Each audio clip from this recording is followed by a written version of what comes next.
Hi, everybody. We are going to cover a little more in detail termination and release agreements. Of course, we hope everybody gets everything they want in a transaction and makes it successfully to closing, but that doesn't always happen.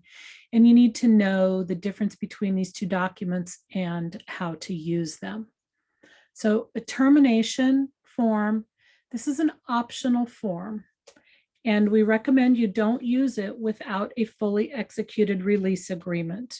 This is a unilateral notification document. One party is giving notice to the other party that they are terminating the transaction. That is all it does. It simply terminates the transaction. The result of this is likely that the party who is receiving the termination notice is going to respond with something along the lines of, okay, you'll be hearing from my attorney to go over the items within the contract that were not met.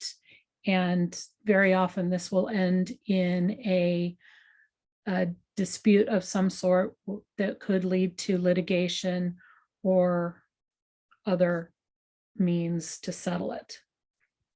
On the other hand, the release agreement is a bilateral situation where both parties agree to both the termination of the contract and the disbursement of the earnest money. So if you have discussed things with the other side, everybody is understanding and agrees that we are going to release the contract, this is the only form you have to use, is this release agreement. You do not have to include a termination at all.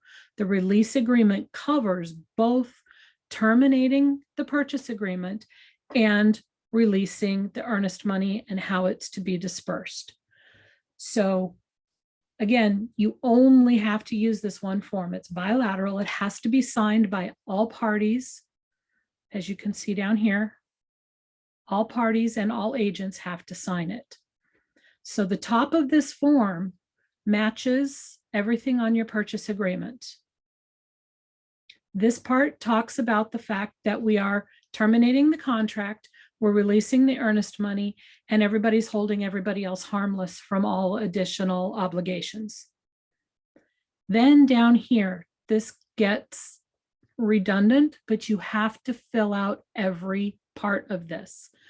Your total deposit amount, this is the total amount of earnest money that the buyer gave to the escrow agent. It is being held by the name of the escrow agent. And again, the amount for disbursement is usually going to be the entire earnest money amount. So you're going to put the earnest money amount again there. And then you're going to disperse it to, and typically it's the buyer's name and the total amount. And then the address for disbursement of the deposit usually goes to the buyer. And you're going to put the buyer's full current address or instructions that buyer will pick up the check from the escrow agent, or that it continue to be held by the escrow agent for future purchases.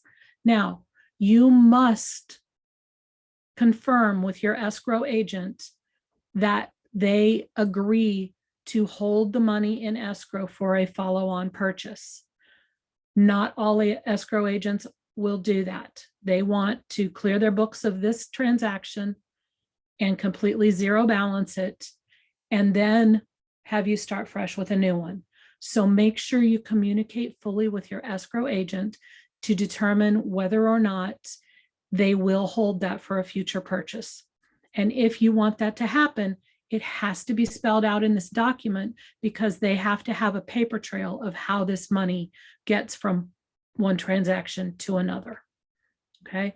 And then selling firm filled in, listing firm filled in, both agents sign it, and all parties to the transaction sign and date.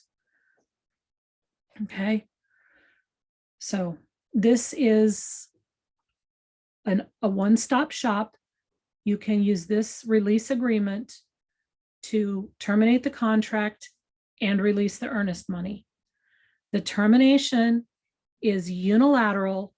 It is one party notifying the other party they are not going through with the purchase based on the contract. And that's all it does.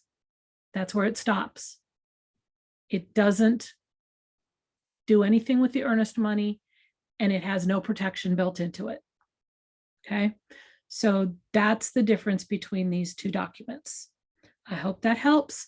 And as always, don't hesitate to reach out to your mentors or me if you have any other questions regarding these two documents.